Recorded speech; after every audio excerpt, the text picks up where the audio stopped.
Olá pessoal, bem-vindos ao nosso canal Conhecimento Não Tem Dono e hoje vamos falar sobre os estomas intestinais, a ileostomia e a colostomia.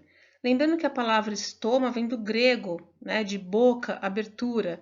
Então, quando se coloca um prefixo, a gente tem a definição da palavra ileostomia e colostomia. Vamos explorar um pouquinho mais sobre esse assunto. Ostomias intestinais nada mais é que a exteriorização do íleo ou do cólon para o meio externo através da própria parede abdominal por algum tempo indeterminado. A confecção de um estoma intestinal é um procedimento comum nas cirurgias do trato digestório. Os estomas do segmento distal do intestino delgado, por exemplo, o íleo, são chamados então de ileostomias, e as do intestino grosso são chamadas então de colostomia. O que é importante lembrar é que a ostomia é o procedimento cirúrgico e o estoma nada mais é que essa abertura que é criada quando o intestino é trazido através da parede abdominal, e ele é suturado na pele. Outra coisa importante é que, por meio do estoma, o conteúdo intestinal ele é esvaziado, tá bom? Através desse orifício na superfície do abdômen. Por isso que tem que ser colado, então, uma bolsa para coletar esse fluido que é eliminado. Outra coisa interessante é que os estomas intestinais, eles são feitos em alças que têm uma mobilidade e um comprimento adequado para facilitar a esterilização através da parede abdominal, e também a manipulação cirúrgica. Então, os segmentos mais apropriados para a confecção de um estoma intestinal são o íleo, o cólon transverso e o próprio sigmoide.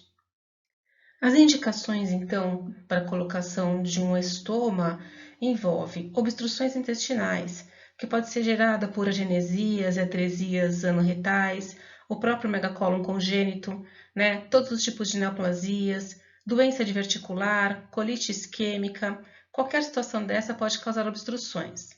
Pode também acontecer perfurações do cólon, o próprio câncer, ou seja, as neoplasias podem causar uma perfuração desse cólon, doença inflamatória intestinal, como a própria doença de Crohn, a retocolite ulcerativa, a doença diverticular pode causar perfuração, a colite isquêmica também, trauma de qualquer espécie, pode ser trauma penetrante por arma branca ou arma de fogo, trauma fechado e mesmo impalação.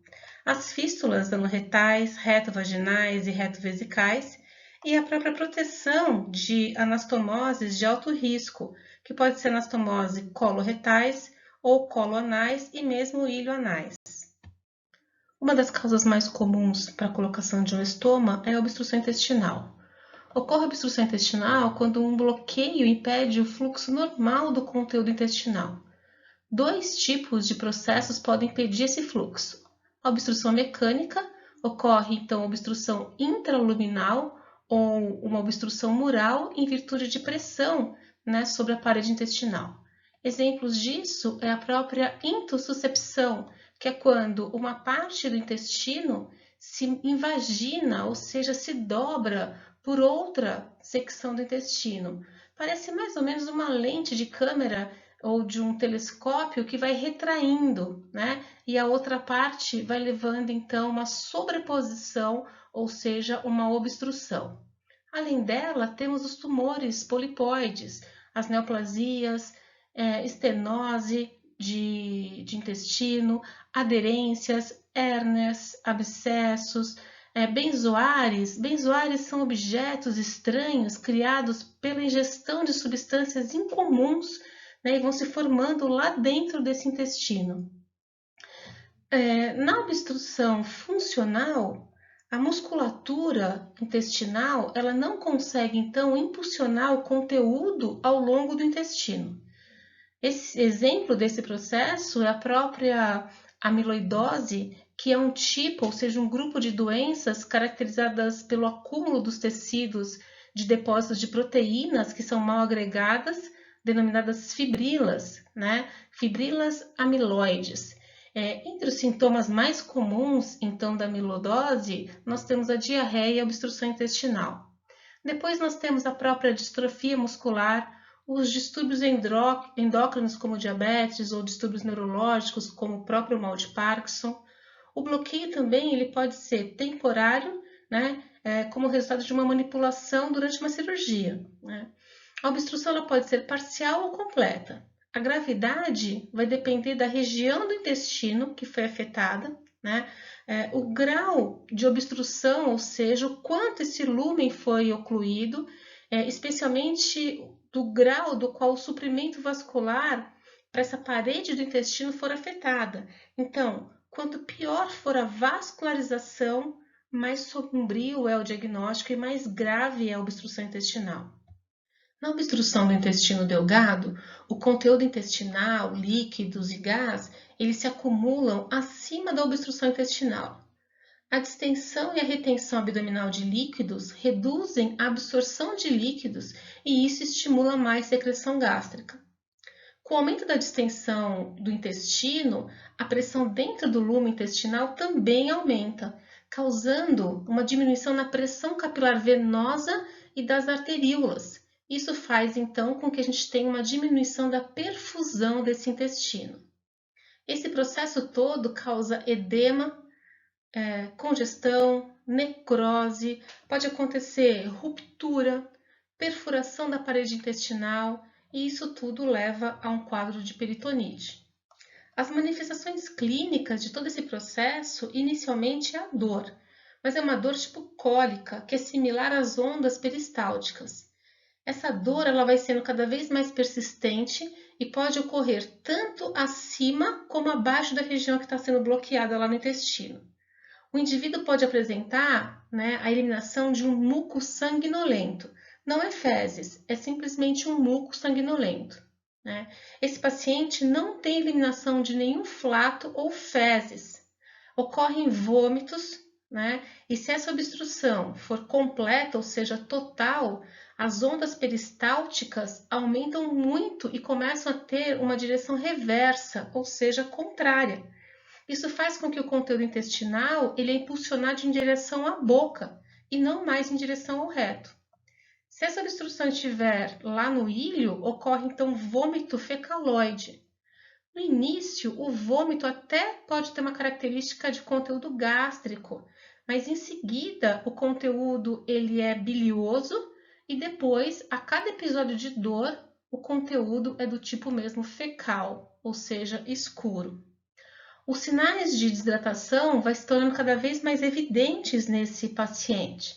Então, ele vai ter sede intensa, sonolência, mal-estar generalizado, língua e membranas ressecadas. Esse indivíduo ele pode, no começo do processo da obstrução intestinal, apresentar alguns flatos ou fezes, mas isso está diretamente relacionado com o peristaltismo distal. O abdômen vai se tornando cada vez mais distendido. Quanto mais baixa for a obstrução do sistema digestório, mais acentuada é a distensão abdominal, e isso pode então causar o vômito de refluxo. O vômito resulta em perda de íons de hidrogênio, de potássio do estômago, levando à redução de cloreto e potássio no sangue, e isso leva ao quadro de alcalose metabólica. A desidratação mais a alcalose se desenvolve em virtude da perda de água e de sódio. Se essa perda de líquido for aguda, pode levar esse paciente a um choque hipovolêmico. Ele pode evoluir também para choque séptico por dois motivos, ou pela perfuração da parede abdominal, ou pelo aumento da absorção de bactérias que acontecem lá no intestino, que são liberadas pelo intestino. Já na obstrução do intestino grosso, assim como a obstrução do intestino delgado, a obstrução resulta em um acúmulo de conteúdo intestinal, líquidos e gás próximo à obstrução. Pode levar também a uma distensão grave e até perfuração. No entanto, só não vai acontecer a perfuração se uma parte do gás e dos líquidos puder subir de volta por meio da válvula ileal. A obstrução do intestino grosso, mesmo se completa, ela pode não ser tão grave, principalmente se a circulação sanguínea para o colo não for afetada. Entretanto, pessoal, se o suprimento de sangue for interrompido, ocorre então estrangulamento intestinal e necrose. e isso leva a um quadro potencialmente fatal. No intestino grosso, a desidratação ela ocorre mais lentamente do que no intestino delgado, tendo em vista que o cólon consegue absorver o seu conteúdo líquido e pode ser distendido até um tamanho considerável, além da sua capacidade total normal. A obstrução do intestino grosso difere clinicamente da obstrução do intestino delgado, no sentido em que os sintomas se desenvolvem e progridem de modo bem lento. Os pacientes com obstrução no cólon sigmoide ou no reto têm como principal sintoma a constipação intestinal. A constipação ela pode ser o único sintoma durante meses. O formato das fezes também pode ser alterado, né? À medida que elas passam pela obstrução, que está gradualmente aumentando, o formato das fezes também se modifica. Pode acontecer também perda sanguínea nas fezes, sangue oculto nas fezes, e isso leva ao quadro então de uma anemia ferropriva. O indivíduo ele pode apresentar então fraqueza, perda de peso, anorexia. Em alguns casos, o abdômen se torna muito distendido. As alças intestinais, lá do intestino grosso, tornam-se visíveis, elas ficam delineadas na parede abdominal. O indivíduo pode apresentar dor no quadrante inferior, também tipo cólica. Esse paciente também pode evoluir com quadro de choque, inicialmente também choque hipovolêmico e depois o choque séptico. A ileostomia, a criação cirúrgica de uma abertura para o ilho, né, ou do intestino delgado, que normalmente é através de um estoma ileal na parede abdominal. Normalmente esse procedimento é realizado após uma colectomia total, né, ou seja, retirada de todo o colo. É importante lembrar, então, que todo o conteúdo eliminado pela ileostomia ele não entrou no cólon ainda. A ileostomia, ela possibilita a drenagem da matéria fecal, que nós chamamos também de efluente fecal, a partir do ilho para o exterior do corpo. Essas fezes são drenadas continuamente e por isso é preciso fazer a coleta dessa drenagem por meio de uma bolsa de ostomia. Existem algumas técnicas, né, cirúrgicas nas ileostomias e uma delas é a proctolectomia restaurativa com anastomose anal com bolsa ileal. O que é tudo isso? Ele é um procedimento que é utilizado preferencialmente em casos em que o reto pode ser preservado. Esse procedimento ele elimina a necessidade de uma ileostomia permanente. É feito cirurgicamente um reservatório ileal que atua como um novo reto e o controle da eliminação pelo esfíncter anal ele é mantido. O procedimento ele envolve então a conexão do ilho a uma bolsa anal. Essa bolsa então ela é construída a partir de um segmento do intestino delgado. O cirurgião conecta então a bolsa ao ânus juntamente com a remoção do cólon e da mucosa retal. Nesse procedimento cirúrgico é feita então uma ileostomia temporária para fazer o desvio dessa alça para permitir a cicatrização dessas anastomoses cirúrgicas. O paciente fica em média 3 meses com essa ileostomia temporária, depois ela é fechada. Com esse procedimento, o cólon e o reto que estão doentes são removidos, a evacuação ela é voluntária, ela é mantida e a continência anal também é preservada. Existe outra técnica cirúrgica que é a ileostomia com continente. Essa ileostomia com continente é um procedimento que consiste na criação cirúrgica de uma bolsa de intestino delgado que pode servir como um receptáculo interno para a secreção fecal. O desvio da parte do ilho distal fica na parede abdominal com a criação de um estoma. Esse procedimento é chamado então de bolsa de Cook. Ele elimina a necessidade de uma bolsa de coleção fecal externa, ou seja, uma bolsa de colostomia constantemente fixada na parede abdominal.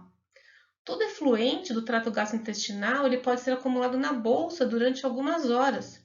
Em seguida, ele pode ser removido com a colocação de um catéter. Esse catéter é um catéter com válvula de bico, né? Os indivíduos programam a eliminação das fezes desse receptáculo, ou seja, dessa bolsa de Cook. Em muitos indivíduos também é realizada uma colectomia total com a bolsa de Cook. O principal desafio com essa bolsa de Cook é o seu mau funcionamento da válvula com bico que é colocado no procedimento cirúrgico. Essa válvula frequentemente precisa de cirurgia corretiva adicional. Nos homens, a bolsa de Cook ela pode ser modificada fixando-se, uma das extremidades na bolsa à uretra, possibilitando então uma micção mais normal. A uretra feminina ela é muito curta, ou seja, cerca de 5 centímetros, por isso que ela não é utilizada para essa modificação cirúrgica. As ostomias elas são descritas segundo a sua localização e o tipo de ostomia. Ela caracteriza-se, então, pelo seu sítio anatômico, Quanto mais distal a ostomia, mais o conteúdo intestinal se assemelha às fezes. A primeira aqui, nós temos, então, a colostomia descendente. Na colostomia descendente, então, essa parte negritada, ela é retirada. E, toda a ressecção do intestino é feita. As fezes que saem, então, desse estoma são fezes semiformadas. No segundo, nós temos então a colostomia sigmoide. Na colostomia sigmoide, apenas o sigmoide é removido, por meio então de uma cirurgia, e as fezes elas são formadas, como se fossem normais. O terceiro é a colostomia transversa. Toda essa região aqui do intestino ela é removida e nós temos então umas fezes que não são formadas. O último é a colostomia ascendente. Grande parte desse intestino grosso ele é removido. Portanto, as fezes elas são totalmente líquidas. Alguns indivíduos eles são capazes de regular o horário de esvaziamento intestinal. Eles programam a sua alimentação, o tipo de alimento, consistência, quantidade de fibras que tem nesse alimento, e alguns deles, principalmente quando se tem uma colostomia sigmoide, eles não precisam utilizar então uma bolsa coletora. No entanto, quando nós temos uma retirada grande do intestino, como a colostomia ascendente, a maioria desses pacientes vão precisar então usar uma bolsa coletora. Os três tipos principais de estoma são o estoma terminal, o estoma de duas bocas, estoma em alça. O estoma terminal ele é construído cirurgicamente, dividindo-se então o intestino e trazendo para fora a terminação proximal como um único estoma. A porção distal do trato gastrointestinal ela pode ser removida cirurgicamente ou esse segmento distal ele pode ser suturado em si mesmo e deixado na cavidade abdominal com o seu mesentério todo preservado. Esse procedimento, ele é conhecido como bolsa de Hartmann. Depois disso tudo, então, é feito o estoma. Quando o intestino distal ele é totalmente removido, esse estoma ele vai ser permanente. Agora, se o intestino distal permanecer intacto e suturado, existe uma grande possibilidade de se reanastomosar o intestino e fechar o estômago. Esse procedimento, então, é chamado, ou classificado de takedown. O estoma, então, em alça, ele é construído trazendo uma alça do intestino para a superfície abdominal, com a abertura da parede anterior do intestino, a fim de proporcionar, então, o desvio fecal. Isso resulta em um estoma com uma abertura proximal e distal, e uma parede posterior que separa essas duas aberturas.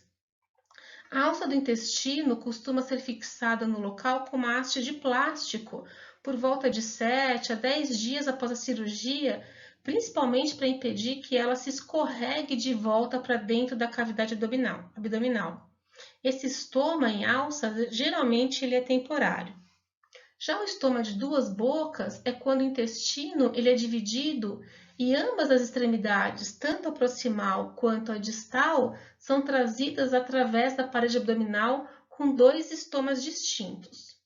No entanto, a extremidade proximal é o estoma que funcionante. Já o estoma distal, ele não funciona, ele é classificado apenas como uma fístula mucosa. Normalmente, o estoma de duas bocas, ele também é classificado como temporário. Resumindo, pessoal, existem três possibilidades então das ostomias. A primeira delas é se o intestino distal permanecer no lugar quando a ostoma for feita, mais tarde as paredes intestinais podem ser reconectadas e a ostomia então é classificada como temporária. Agora, se o intestino distal for removido, mas os esfíncteres anais permanecerem, é possível então uma anastomose anal com a bolsa ileal ou uma bolsa colônica em J e a ostomia ela pode ser temporária. Agora, se o intestino distal e os esfíncteres forem removidos, né, o ânus será suturado e a ostomia então vai ser permanente. O papel do enfermeiro na assistência ao indivíduo ostomizado tem dois focos principais. O primeiro deles é o apoio emocional. Imagine que uma pessoa de uma hora para outra acaba tendo a perda das fezes pela parede abdominal. Então ela não consegue mais ter controle sobre a sua própria eliminação, tanto de flatos quanto de fezes. O odor característico se a bolsa estiver cheia, possíveis extravasamentos podem acontecer com sujidade da roupa, o convívio social fica prejudicado, né? Eles não conseguem mais às vezes trabalhar, frequentar festas, atividade sexual ele não sabe ou ele acredita que ele nunca mais possa ter. Então todas as metas estão voltadas para essa questão emocional. O segundo ponto importante é a orientação sobre os cuidados, tanto com o estoma quanto com o ostoma. O que nós temos que entender nesse processo? Que nas primeiras 24, 48 horas, 72 horas, esse paciente vai estar hospitalizado e cabe então à enfermagem fazer a avaliação da característica desse ostoma. No entanto, depois, essa avaliação do estoma tem que ser direcionada para que o próprio paciente faça isso. Além desse processo, o enfermeiro tem que fornecer um sistema de bolsa adequado para cada situação, para cada tipo de ostomia e para cada tipo de paciente. Esse sistema de bolsa ele tem que ser, adequado para proteger a pele, que contenha a drenagem, dependendo da atividade laboral desse paciente, que contenha o odor e que seja de fácil aplicação. A avaliação da característica do estoma é uma competência do enfermeiro, para que ele possa fazer a avaliação quando esse paciente está sob seus cuidados, mas principalmente é uma competência do enfermeiro ensinar esse indivíduo a fazer esta avaliação diária. Temos três características principais. A primeira delas é em relação à cor do estoma. Essa cor ela deve ser uma coloração rosa ou um vermelho tijolo. Isso é um sinal de bom funcionamento do estômago e principalmente que ele está bastante vascularizado. Uma cor que não é para a gente encontrar e se foi identificada, tanto o paciente quanto o enfermeiro tem que comunicar imediatamente à equipe médica, é quando esse estômago está numa coloração azul escura. Isso é um sinal de isquemia, de estrangulamento. Isso está levando então a uma má perfusão desse estômago. Outra característica que também não é para a gente encontrar, e caso apareça, também comunicar imediatamente à equipe médica, é quando a gente encontra uma coloração marrom escura. Isso é um sinal que já tem tecido necrótico, Isso é um mau sinal e normalmente esse paciente vai ter que ir para uma cirurgia de emergência. A segunda característica é a presença de edema. Logo no início, logo depois da formação do estoma, é comum que você tenha um edema de leve a moderado. Então, ele é normal no início do período pós-operatório, pela própria manipulação cirúrgica. Pode acontecer, às vezes, algum trauma no estômago, ou seja, esse indivíduo bateu a região do estômago, na hora de colocar também a placa ou a bolsa coletora, ou ele tem alguma condição médica que resulte em edema. Exemplo, um paciente está tendo volume de líquidos excessivo por uma insuficiência cardíaca, por uma retenção líquida de qualquer espécie. O que não é para a gente encontrar e que precisa chamar atenção, e esse paciente também tem que comunicar imediatamente à equipe médica ou o enfermeiro que cuida dele da parte de estômago, é quando tem o edema, então, moderado a grave. Isso pode ser um sinal de obstrução do estômago, alguma reação alérgica a algum tipo de alimento que ele está ingerindo, ou pode ser um processo infeccioso, ou seja, uma gastroenterite aguda. Outra característica é a presença de sangue. Normalmente, existe uma pequena perda de sangue. Como a gente está falando de uma alça intestinal extremamente vascularizada, pequena quantidade de sangramento é normal, né? Principalmente quando se manipula ou se troca a bolsa. No entanto, quando se aumenta o sangramento, quando esse volume ele é moderado a grande, pode ser indicativo de uma deficiência de fator de coagulação, né? Ele pode estar sangrando por ali. Vários estomas podem desenvolver varizes, principalmente se esse paciente já tem um quadro de ascite e hipertensão portal. Pode indicar também sangramento gastrointestinal inferior, se a perda estiver saindo de dentro desse estômago. Então, o sangramento leve ele é considerado normal. No entanto, quando esse sangramento ele aumenta em quantidade, vai ter que ser avaliado esse estômago e a equipe médica deve ser acionada imediatamente. Frente a tudo isso que foi exposto, quais são os principais diagnósticos de enfermagem, então, nesse indivíduo portador de uma ostomia? O primeiro deles é o risco de volume de líquidos deficiente. Esse diagnóstico está relacionado tanto com a perda excessiva de líquidos, quando ele tiver uma ileostomia, ou a presença de diarreia, quando ele tiver colostomia. Associado a isso também, ele pode ter uma má ingestão oral, ou seja, uma ingestão oral de líquidos ineficiente. O segundo diagnóstico é risco da integridade da pele prejudicada, que está relacionado tanto com a irritação provocada pela drenagem fecal, ou seja, quanto mais ácida, mais lesão na pele vai ter, uma irritação provocada pelo próprio sistema de coleta, pelas colas das bolsas, ou pela própria falta de conhecimento que esse indivíduo pode ter com o cuidado com a própria pele. O terceiro diagnóstico é o conhecimento deficiente, que está relacionado, às vezes, com a falta de conhecimento, de não ter acesso às informações ou de não ter recebido esse conhecimento de uma forma clara, na sua linguagem habitual. Esse paciente normalmente verbaliza que não entende o que está acontecendo com ele e muitas vezes o enfermeiro percebe o conhecimento deficiente pelo próprio autocuidado negligenciado. O quarto diagnóstico é o próprio distúrbio da imagem corporal. Ele está relacionado, com a presença da ostomia, com o odor liberado por essa ostomia, a vergonha, constrangimento dele ficar em grupos, no seu trabalho, em reuniões, na própria reunião familiar e festas, tá bom? Esse paciente ele não consegue às vezes tocar na ostomia, ele não consegue às vezes olhar para o ostoma. Isso tudo é um sinal, tá bom, do próprio distúrbio da imagem corporal. Deixo aqui para vocês as referências utilizadas nessa videoaula. Lembrando então de não esquecerem de se inscreverem no canal, acionarem o sino e darem seu like. Em breve voltaremos com mais conteúdo.